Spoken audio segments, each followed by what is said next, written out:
James White. Fluke. We're live. How you doing, John? Fantastic, man. How are you? I'm doing great, I've kind of ambushed you as you walked into this beautiful venue. Yeah, been in the door about 2 minutes and behind the mic, but yeah, par for the course, all good. We'll do this quick. If you're here, please subscribe. The next video you see on this channel is an Outsiders box opening, actually, Nice. after this, March 6th. Yeah, looking forward to that. I'm so pumped for this set. Even though I don't play any of the classes, I feel like maybe I need to switch off Warrior to one of these Assassins. They got the better attack reactions I can see. Yeah, they got some pretty good attack reactions for because I like that playstyle. Yeah. And Stealth seems to be maybe something pokery, like Dory's a bit of poker. Stealth looks like poker. Yeah, I think that Azuri is like in your wheelhouse, man. Yeah. Like, there's a lot of similarities between playing Dory. You got to put the fear in your opponent. Like, it's not about what you have; it's about what you could have. You know, this is Azuri. I'm picking up just the stealth keyword when they said, "Oh, it means nothing. It's the interaction with cards." Yeah. It's better than reprise. The way I want to trick people. Yeah. I think you need to give Azuri a run. I will. I think I will. Yeah. Well, I've got a single shop now. The reason is I can play anything. Yeah. Just dig into go in and get the stock and play with it. James, we've had a conversation once before. Very well received. One question I had then that I forgot to ask, I want to start with it this time, is Flesh and Blood. Everyone knows why it's called Flesh and Blood, and you were working for Wizards and the thought process when your daughter was born. I think the story's been heard, but what was the very first thought for the game? Was it a character? Was it art? Was it story? Was it a mechanic? What was the first visualization? I think it was just more the concept, of wanting to create something that would preserve that culture, the culture of people coming together in person, play the game, see the world. So it wasn't so much like, I want to make a TCG that does exactly this thing. It was like, well, we want to make a TCG that's going to enable this culture to exist. And then there were a few of those key design tenets that we just needed to achieve, reducing variance, the kind of variance that prevents people from playing the game at all. That was one of the variances that just had to be minimized for the game system that we wanted to create. So that was a huge guiding pillar, to be honest, is like, how can we actually achieve that in a really like elegant and innovative way. Yeah. But yeah, I mean, I've spoken to it a few times over the years, but the game sort of started with Ninja, actually. That was the first. Was it Ira? Close? It was.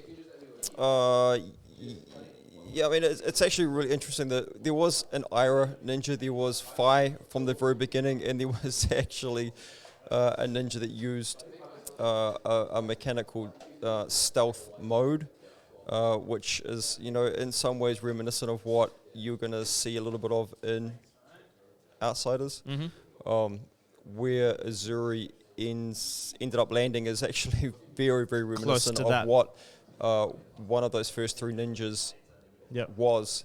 And yeah, who knows, you might actually see that ninja come to fruition in the future. Much like you saw Phi, 10 years after he was actually created. So I know obviously you, and there's a few major shareholders at LSS, but who was it, who, other than yourself, who were the other people at that very early stage? So like the first people was myself, Chris Gearing, and Robbie. Robbie's co-founder, creative director, and Robbie's elusive Robbie. Yeah, the elusive Robbie. Just the behind-the-scenes Robbie, who is just absolute, just powerhouse, phenomenal gentleman. And we've been working very closely together for a number of years and across a number of different businesses as well. But the collaboration with Robbie was about building out the world. 'Cause it's not just about building out the game system over that 7-year period from 2012 through to when we launched in 2019. It was about building out the world, the characters, the story arc, also just the foundations of the business as well. But just focusing more on that storytelling and world building, because it was really critical for us that we created the immersion and that the deep connection between actually how you play the game and these characters that you're falling in love with and playing, and the story that's wrapped around that, just making it really cohesive. So we really put a huge amount of effort into working out how we wanted to structure the world and what the story was going to be and is going to be for a multi-year story arc. And so we know where the story is going. It's not like, oh yeah, we're just making it up on the fly. Like, we know where the story is going. So it's a really great story. I think that's a big difference for me, but probably the majority. You got the spiky people that play for the mechanics and they want it right. I don't know all the lore, but I know the difference between and people call Fab one of the big three now, or big four card markets. Like, it's the largest growing one or the fastest growing one. Part of the reason is a lot of these Kickstarters or newer ones have great gameplay, great art, handmade art, all this great marketing stuff, right?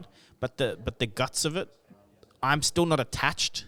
You don't get attached to you pick a hero. Like in Fab, and then there's lore, and you read the Rana versus Dory lore thing, and you're like, this is going to go that's the one I'm invested in. Yeah, Wherever that story goes is going to be amazing. I can't wait to see a set maybe with Dory, Rana in it, and the culmination of that story, Yeah. But you can't have a good game. If you go back, all the PC games we played, all the console games, Mario, people got stuck in the story. Even though it's a simplistic story, Pong is Pong. Mario's bigger for a reason. You understand what I mean? There's the villains and there's the good guy, and save the princess. And we wanted something which was like much deeper than like goodies and baddies, right? Yes. Like, it's about people with differing agendas, and through their own lens and perspective. Like, no one sees themselves as being the bad guys. They're just in pursuit of different motivations, and just when people are pursuing different things, like, that leads to points of conflict. Premised off different value sets. I mean, it's kind of like the real world. Well, I was about to touch on that without touching on it. It's always two sides to a story. Yeah. And the villain always thinks they're in the right. And you have to remember that dealing with people, the villain, the two sides of a war, marriage, everything, people think they're vindicated. Yeah. It takes a lot of maturity to realize your mistakes. But there's no good and evil. In reality, it's mixtures of both. Yeah, indeed. And you've mentioned this about chain and stuff. Like, it's not as clear cut as, Rana's just trying to survive. Yeah, exactly. He's just a hungry guy, just looking for his next meal. But look, I'm very, very fortunate to have a great partner like Robbie to work with from 2012 to build out this incredible IP suite, essentially. The world, the characters, the storytelling. And then to engage with these world-class artists all around the world to bring that alive through the visuals, and we've been working with some fantastic writers and more writers in recent times to actually tell these stories. Yeah. From the game side, work with Chris Gearing I've known him for like 20 years, since he was a young fella, actually coming along and playing Yu-Gi-Oh at the events that we used to run. And he joined our company prior to Legend Story Studios, so we had a different business, a national distribution company, and we worked together on that for a number of years. And actually, Chris used to run Yu-Gi-Oh Singles, which was one of the biggest Yu-Gi-Oh websites in the world. So he, really is very keyed into how secondary markets work for trading card game industry. And so he was a very competitive player himself. He was played at the Yu-Gi-Oh! World Championship multiple times, top 8 player at that World Championship on numerous occasions. Played a lot of Magic in his career as well. So look, he comes from a real pedigree and immersion as a real industry expert when it comes to the TCGs, not just as a player, but as someone who understands the dynamics of secondary card market and collectability, scarcity, all of that sort of stuff. But also accessibility as well. He's very, very aware of making sure that important cards are available, for people to actually make decks and be able to compete in organised play. So we were working together from 2012, and for us, Flesh and Blood was never about making a game that came out, became popular, and then died. It's all about making a game that can stand the test of time. Because we've both been in this industry a long time, and we've seen the pitfalls of games that come out. I think you're past that point now. Well, absolutely, but it's intentional. It's by design, right? Yes. Because a lot of these games that come out and they have one or two great sets, and then they just power creep themselves to death. Or the design just wasn't robust, and the gameplay experiences fall off the edge of a cliff. So I just be very mindful of there's a lot of TCGs coming to market right now, and I think that if they haven't really put in the hard yards to make sure that their game system and design can elegantly evolve over time, that you're going to see a lot of these same just history repeating itself, right? Like a game comes out, the average is 3 or 4 years or whatever. Well, it's not even that. It's like sort of more 12 to 24 months, and that's before the bad starts. No, I think it's literally 12 months, and then it like rapidly deteriorates from there. I think a 24-month life cycle is generous. I mean, just go and look on Wikipedia, like search up collectible card games, and there's like literally 400 TCGs that are on that list, and you can count the ones that still are around in sort of one hand. So this industry literally has a 99% failure rate. Yeah.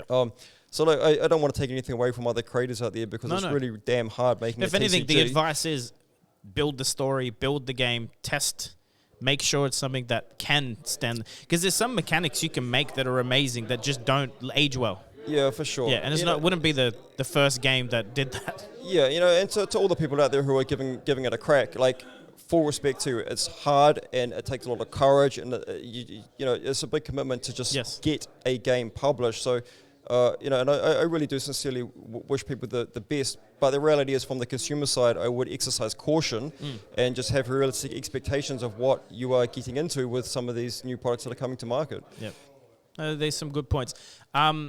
What specifically has stopped young heroes, specifically the ones with the full name, like Kassai, Centauri Sellsword, from being adult? Like, it seems a clear indication that Ira won't be an adult and Kassai won't be and Valda won't be. Yeah. But is that a balancing issue, or is it flavor, is it lore? Like, what actually happens internally to stop that? Well, I wouldn't say that there's anything stopping it. It's like, I mean, you could very well expect to see an adult Kassai in the future. It's not going to be the same hero. Like it might be a Starvo treatment. Yeah, well, I mean, exactly. It's kind of like when you get that the name extension, the suffix to the name. It's like that's the intention is that sort of the end of the road for that particular hero, right? But not necessarily the hero as a whole. Exactly. The character lives on. The character is bigger than that, and so there's hope. Yeah, I mean, for sure. Like, you're already seeing it with Arachne, right? Like, Arachne will, on the release of Outsiders, have like 2 different versions of his young of that young character. Yep. So I think you can expect to see that going forward. You will see some of these young heroes that are well loved. Yes. Like the Kassais of that might end up with an adult. Yeah, that's exciting. Yeah, like becoming adult versions, but possibly with new mechanics behind them. Yeah. I'm assuming that most of the LSS revenue comes from box sales. That's my assumption. Sure. Yeah. It is a core business, right? Are there concrete plans to expand monetization? Like, merchandise was something that a lot of people asked about or for. There will be some amount of merchandise available going forward. We get a huge amount of requests for it. It is something that we're working on, but we're just very mindful about keeping the quality up. Like, it's very easy to go and just manufacture a whole bunch of merch, but we want to make sure it's done properly. So we're sort of taking our time, and it's also, just to be frank, it's not our priority. Yep. Our priority is making a great game. Our priority is delivering exceptional organized play around the world. Our priority is not making branded T-shirts and trinkets. It's not to say that it's not a cool thing to do and has some degree of importance, but it's not our priority. So yeah, it just kind of has to fall in line on the pecking order, to be honest. I asked on Twitter for some questions, and I'll get to those, but the overwhelming majority is PvE. Yeah, sure. If people want crumbs, most people are like, don't rush it, please. We want it when it comes out to be good. Yeah. Look, I'm a diehard Blizzard fan, not anymore. Yeah. Blizzard used to be the company that would take 10 years to make a game, but when it came out, you knew it was good. Yeah. That's changed because they're public and shareholders. Same as Wizards, I think. When you have that dynamic of shareholders, it becomes very different. You can't delay 7 years. Yeah. Because they're not going to fund it. Yeah. But are there any crumbs? Is there an update? What can you talk about PvE? I can't really talk anything about PvE at this point in time, but look, it's in the pipeline. It's on the roadmap. Very much like the sentiment that you've expressed to me. We want to take our time and get it right. And we also are very mindful that we don't want to compromise our core product, which is booster sets and competitive play at this point in time. So we need to make sure that we are actually focusing on delivering that core product range, which is booster packs. And actually, the next thing that we're really focusing on is the play out of the box onboarding products.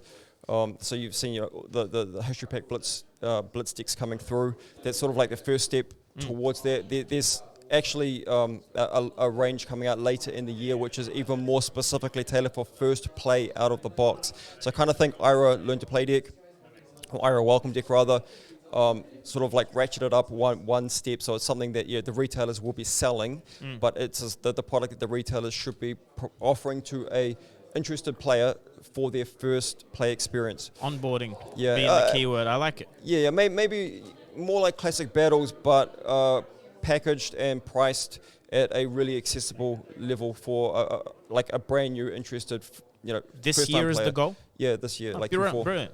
Yeah, brilliant. Maybe you'll send me one to unbox. Yeah, for sure. And it's a really exciting product, and we've done some great focus groups with it, and people who haven't played TCGs before, who have cracked it, played it, and just had a great time. Just like really, just simple, cool gameplay, but still really, really compelling games. Something that might not be on your radar personally. The top viewed Flesh and Blood video in the world is the Learn to Play. Yeah, for sure. Tolarian Community College and your official ones. Like your official one hit 300,000 views. It's the most viewed Flesh and Blood content. Yeah. And on my channel, my most viewed videos are like opening the Uprising Blitz decks, opening the classic battles. It tells you what people that don't watch Fab content are likely to click. Yeah. And that is, there's probably more eyes on those starter products. Like the existing players are singles and new sets, sure, but we're not looking at the but there's more eyes looking at that than there are on existing product. Yeah. In my stats, in my experience. For real. And look, the other thing that we're very mindful about is just getting the right kinds of support tools for learning the game as well. Like, yes, the Ira Learn to Play video has been a great resource, right? It's 6 minutes, which by industry standards is incredibly concise and short, right? It's still too long. It's still too long for the modern attention span, and it has no interactivity. So we're actually, it's in production right now as we speak, an interactive Learn to Play video. Oh, not video, rather, like an online, sort of web browser interactive Learn to Play, walkthrough. Can I make a suggestion for you? Yeah. Put up there's some crazy good editors and content creators in Flesh and Blood, and day by day there's more coming in. Yep. Put up a competition for people to make Learn to Play guides in the quickest format possible, and put up 10,000 for the winner, 5,000, and community votes. What you'll get out of it is a crap load of advertising, but some content creator somewhere will buy a whole new camera kit and everything because they did it right. Do official ones, but I feel like doing content, things like that, will also bring in people from outside of Fab going, I could make a really good Learn to Play video. Yeah, and they might go learn the game and show that. Yeah. I think so. The key thing for us was to bring that interactivity into it. So it's not actually a video, right? Like obviously the IRA serves that purpose as a video. But yes, we are interested in Learn to Play videos for other products that come out, like the ones I mentioned that are coming out, Q4 this year. But the one that we're working on right now is specifically interactive, right? So our goal is to shorten it from 6 minutes down to sort of 2 or 3 minutes, but we're able to deliver those learning points because you're actually doing it because it's interactive. Yep. Brilliant. Aside from immediate goals this year, obviously Outsiders, and there's 2 more sets to come. Yep. What are like 5 to 10 year goals that are on your roadmap? Yeah, like overarching one. I can't talk too much to the long-term vision, but just I can tell you some of our shorter-term goals that we're working towards. So first of all, 2024, 4 set releases is what we're looking at. So we want to make sure that we're getting that balance between having enough time to really explore and enjoy the products, but not too slow. Like, too slow is also bad, where the metagame isn't getting enough new content to be able to evolve and churn. So we, the feedback that we've got and the research we've done, we do think that sort of 4 sets per year or quarterly releases is where we need to be at. And the other key thing is making each of those products draftable. Yes. So that's sort of 4 draftable, or still the aim is 3 in 1? Well, at least 3 in 1. At least 3 in 1. Striving. But is there a goal maybe for 4? Yeah, there is a goal for 4. Talk to me, you'll be very excited about that. I can tell you, it's a lot more work making draftable products, but it's something that we're getting better at doing. So, yes, at the moment, the commitment is 3 draftable plus 1, with a stretch goal to get to 4 draftable per year. On that topic, the next set after Outsiders, draft or supplementary? It is supplementary, but it's a different structure of supplementary. So it's more focused on having like a lot of depth for a small number of of classes or class. Because Dynasty was cool in the sense that it introduced something. So the set was, it's a supplementary set. I got Warrior support, but it also clearly introduced Assassin with a lot of support for it. That's cool. You hadn't done that before, really. Yep. So you're saying there's something, again, like maybe more specific, tailored, not necessarily a new hero, but just targeting certain classes. Yeah, it's like bringing depth into the featured heroes. So you're saying Warrior and Brute maybe are getting support? Oh, maybe. Yeah, you'll see. So we're not too far away from announcing some details around that product. But I actually, it's our 10th booster set, right? So that's a cool milestone in and of itself. Hell yeah. For me, it's the set that I am the most excited about that we have made yet.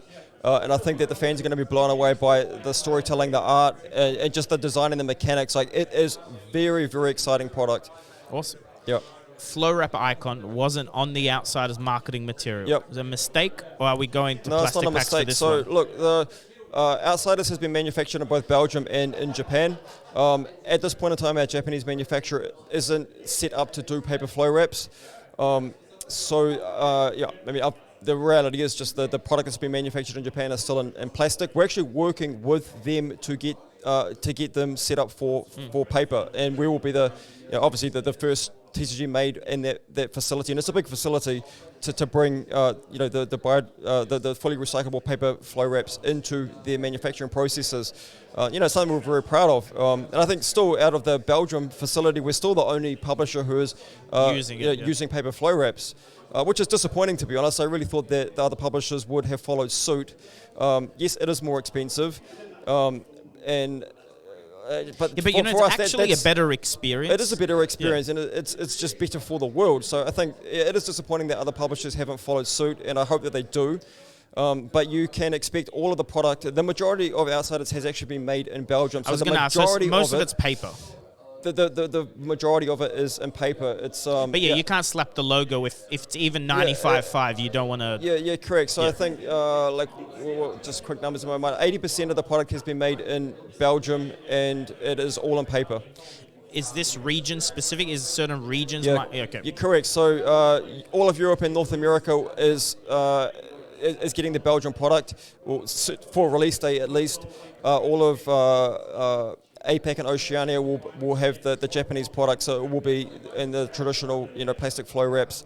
There may be some of the Japanese product that ends up in the North America for wave 2 or 3 for Outsiders, but the majority, like all of Europe will be paper. Most of North America will be paper over the life cycle of Outsiders. Living Legend format. Yep. Briar's close. And if Briar does LL, there'll be 4 heroes. Yep. Does that mean Living Legend format? There'll be Living Legend format probably sometime this year. When we say Living Legend format, we're not. The intention of it isn't like there's going to be a Pro Tour with a Living Legend format, or there's going to be callings with a Living Legend format. At least in the beginning, it will be starting off as like at the calling there is a side event which is the Living Legend format. That's sort of like where we see at least it finding its roots. And I mean, I wouldn't be surprised if towards the end of this year, maybe the World Championship even, there was like a Living Legend side event. A decent side event as well. Is the goal to have no bans Wild West Living Legend? Yeah, or for real. Actually? Yeah, that's for the real. goal. Yeah, at least at the start. Good, yeah. I just want to see Starvo versus Chain Dustblade. I want to see what happens. Yeah, absolutely. And that's what Ball it's all about. Lightning and everything. Oh, definitely, yeah. Because I don't care if that's balanced. Oh, yeah. The same as like Blitz, it needs some balance, but it's fun because it's a bit wild compared to CC. Yeah. Look, control decks don't matter as much in Blitz. They could just die in one turn. I like that. Yeah, look, we at least want to start there, right? Yeah. And if it just proves to be just degenerate and kind of a shitty experience, or like one deck is then we'll come back and review it. But like, I hope that it can just be like nothing's banned. It's just Wild West. Just do crazy shit. People have decided to play on our table. I'm going to try and get through these last few questions quick. These are Twitter questions. Jesse Harper wants to know Talishar reforged when? The weapon. Yeah, no, it's on the roadmap. Like it's actually on the... It's on the roadmap. Like there was always a very, very clear goal in mind for Talishar. And just a little bit more patience on that one, but... Yeah, but it's coming. Cal McCreath, I wonder who that is. Which player in the development team would you say could beat Michael Hamilton in a best of 3? Oh, multiple. Yeah, I'll put Jason Chung out there as our primary, but yeah, for We real. need to make that happen. Yeah, we should. Yeah, Put a big prize up. yeah. Michael Hamilton's amazing though. Yeah, absolutely incredible. Great. But we've got guys who phenomenal. can take him down. I mean, you did hire some of the best players in the world, I hear. Joe5727 asks, Everfest Unlimited. It was on, it was off. Yep. Distributors still have it up on pre-order in some region. Is it actually ever coming? Just market doesn't need it. There's still plenty of But Everfest. it could happen. Yeah, it will happen. Okay. Has it been printed? Is it stored somewhere? Look, the market doesn't need it. Yeah. Stores have No, you plenty can in get stock. Everfest. Distributors have it in stock. It's irresponsible to just like stuff the channels with something the market doesn't need. Agreed. FABTCG Cards asks, why was Tales of Aria abbreviated to Ellie, not Toa? Because it's the first elemental set. Yeah. It wasn't a mistake or It's not a mistake. change It's just of a name. kind of a little bit like a small flavor thing. Easter egg thing, yeah. Yeah, it's just You a see, flavor this thing. stuff matters in 10 years, you know? Yeah. I mean, we just liked it. Yeah. Hemel Patel, who's sitting next to you. Sometimes things don't have like deep meanings. It's Yeah. we just like that. Yeah, Yeah. let's go with it, Ellie. I like it too. Yeah. Toa's also like, it's It's more... it's like a toe, Yeah, you know, toe, it doesn't yeah. feel elegant. Ellie feels elegant. Hemel asks, History Pack 3, is it guaranteed? Are we going to get History Pack 3, or have you caught up enough that you think you won't need a History Pack 3? Look, there's a need for reprints, right? We are a non-rotating game, so there will be some kind of product, whether it's History Pack 3 or whether it's called something different, that will come through at some point in time. As from Going In Gaming, History Pack art depicts all the WTR and Arc heroes under like a godly type figure. Can we expect an Avengers-esque type of event that brings all the favorite heroes together? Hold my beer. Is that a yes? Maybe. It's a maybe. Nathan asks, as a collector, it can be frustrating to track down the exclusive promos like Go Bananas, Fate Foreseen, etc. Is there any plan to distribute those to some of the other regions? Because currently they seem monopolized. I'd like to know too, as an Australian, when we'll get a Kangaroo promo. Yeah, so we have different promos for different like campaigns or promotions or partners. One thing that I can say though is I know there's been a bit of conversation recently about certain partners getting certain promos, and it can be hard to access them and things like that. I'm really excited from the next set release in July. We are going to have buy box promos again, and they're really, really cool. Amazing. Yeah, so that'll be available worldwide. That's literally some people's questions, was buy a box. That's cool. That's the best way to get them. Yeah. Because then you go support your local store or whatever, and you can get promos. So that'll be something that's available, just through the bricks and mortar. Fabled Hero asks, would LSS look at contracting cosplayers from the community for future events, like winners and etc.? Yeah, I mean, we already do. Like, the featured cosplayers at our big events like the Pro Tour and World Championship, they are contracted cosplayers for those events. So yes, absolutely, and we will continue to do so. CJ Williams wants to know, tomato sauce or ketchup in fridge or the cupboard? Oh, definitely the cupboard, man. You put it in the fridge and it gets all the crusty stuff around the lid. Yeah. Oh, man. That's going to be very contentious. Elon Musk Raider made a statement, not a question. Promised to never sell LSS to Wizards of the Coast or Hasbro. I mean, yeah, the way it's not on the cards? The way that they've gutted the soul out of that product is... it's sad. It makes me sad. Like, it genuinely makes me sad. And there was a big motivation behind making Flesh and Blood in the first place, is I just didn't like the direction that the industry, but more specifically Magic, was going, because Magic was such a huge part of my life and such a massive like love and passion for me growing up, all through my teenage years and early 20s. So, that was kind of the thing that really just was it pushed me over the line to actually do what we do. And I genuinely feel sad for what the corporate you part don't lose of that Hasbro love for the game has done to Magic as a brand. Like, seriously, I was working with Wizards of the Coast from the 90s, right? Wizards of the Coast back then is so similar to what Legendary Studios is now. A company full of people who are passionate about gaming in the community. A company full of people who are reflective of the fans who play the game around the world. And Wizards of the Coast got bought, and the suits came in slowly over time, took a while, but I feel like it ripped the soul out of the entity, and it just makes me sad. So like, I hope that a lot of the people who felt a great love for what Magic was can feel that energy and that love coming from Legendary Studios for what we are doing and trying to do with Flesh and Blood, and particularly preserving the culture of play the game, see the world. actually having these in-person, face-to-face, in the flesh and blood experiences with people. Like that's what the magic always was of Magic. Yeah, Magic the Gathering. Supposed to gather and play. It was, man. It was about the friendships. It was about the adventures. It was about the road trips. It was about the experiences. And yeah, it was about that person-to-person interaction, man. Quick follow-up to that. There's the old adage, everything has a price. Where LSS is financially, you are financially, because you didn't start very glamorous when you started LSS, and clearly seen some success. Is there an amount of money that would actually make you go, yeah, okay?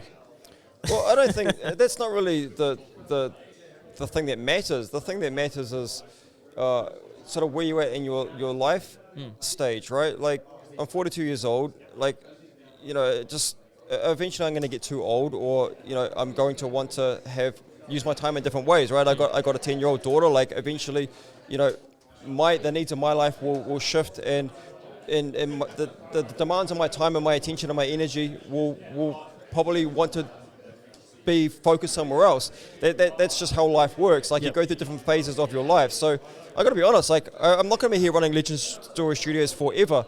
Doesn't mean that it's not going to continue on for many decades, and that's exactly what our vision is and what our roadmap is creating a franchise and a brand and a game that can stand the test of time and eventually celebrate its 10th, 20th, 30th anniversary.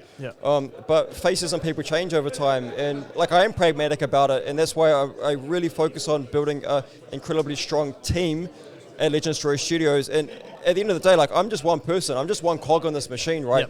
What we've done would not be possible without having a number of really incredible people at Legend Story Studios. So I can tell you, I'm going to be here for a good number of years yet. But eventually, nothing's forever. Eventually, it'll be you interviewing somebody else, running this thing, and that's just the reality. I'm quitting when you quit. But I can promise you that, like, everything.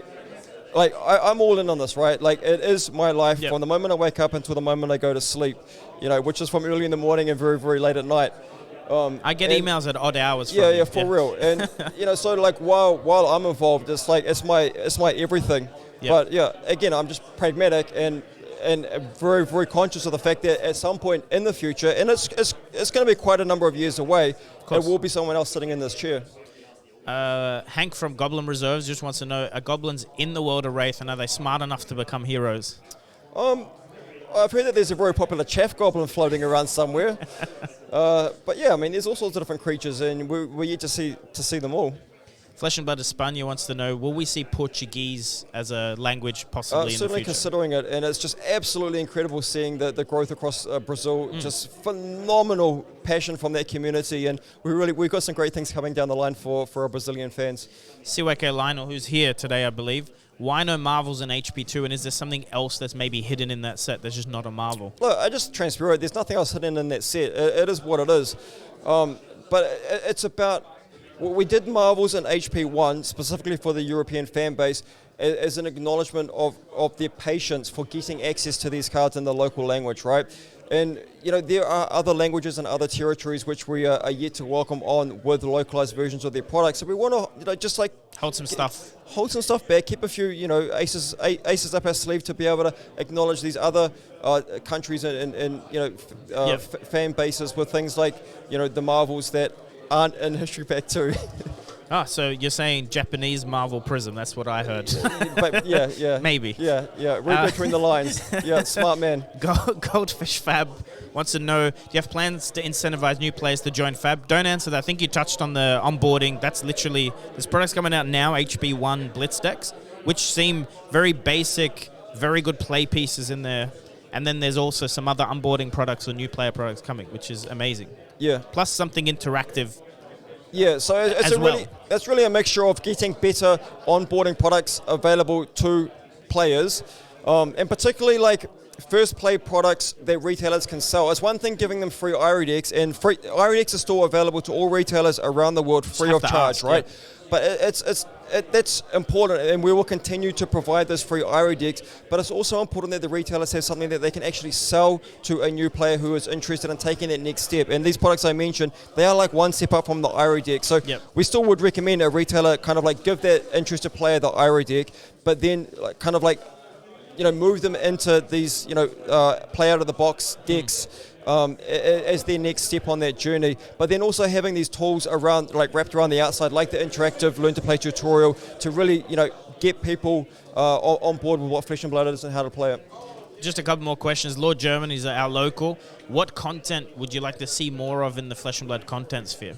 I mean, we're just so grateful to all of the content creators out there, and we try to show our appreciation with things like the preview season and the content creator appreciation kits, and I know that there's more of that stuff coming down the pipeline. I think that the Outsiders preview cards were shipped with like a few little bits and pieces in there, and yeah, I can tell you there's some cool content creator appreciation like promos and things that are coming through the pipeline throughout this year as well. So like I wouldn't really say that there's one specific thing that we'd like to see more of. It's more just, I think that there's a great ecosystem developing. There's a great mix of like really competitive, very, just like in tune with the metagame type content that is available in the ecosystem. Things like Arsenal Pass, for example, do an incredible job of talking to those points in the MNR podcast and things like that.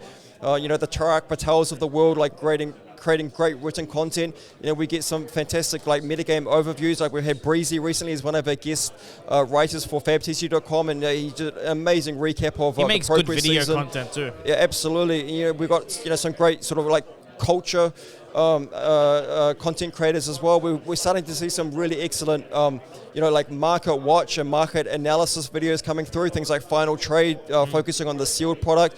Stackswell, man. Shout out Stackswell. Shout out Stackswell. You guys need to start watching more Stackswell. The guy is on the point. pulse. Yeah. He is on the pulse.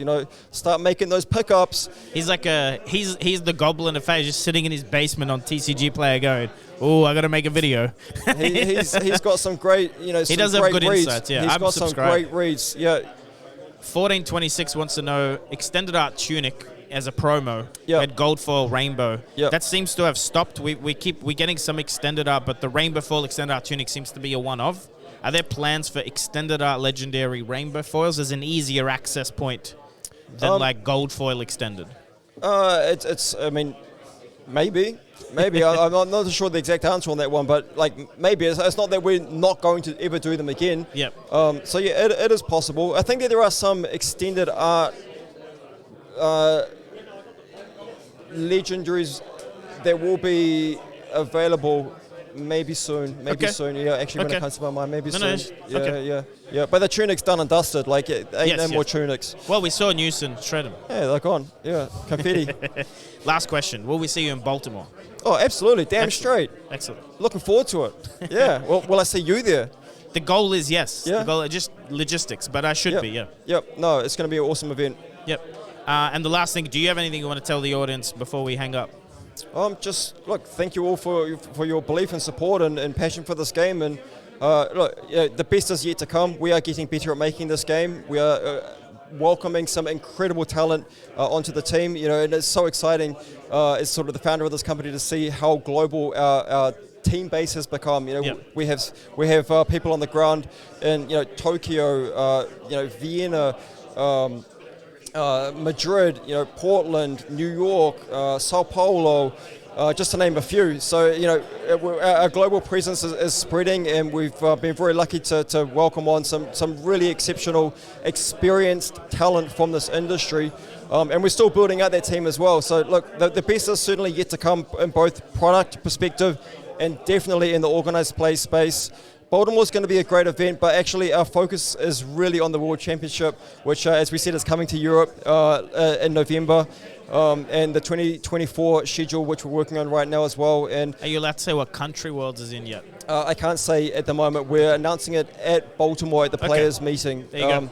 Yeah, but it's the World Championship is going to see a huge elevation in the immersiveness. Like, you are going to feel like you are stepping through the door, leaving the world of Earth and entering the world of Wraith. So that's where we're moving towards. Worlds. James, thank you again. You're welcome. Thank you so much. As you can see, the room's filling, so we'll let you go. I think you got some plans at 1 as well. So Yep. Looking forward to going to play some WTR Seal, mate. That's right. Back to the origins. I better go sign up. Thanks, James. Thank you.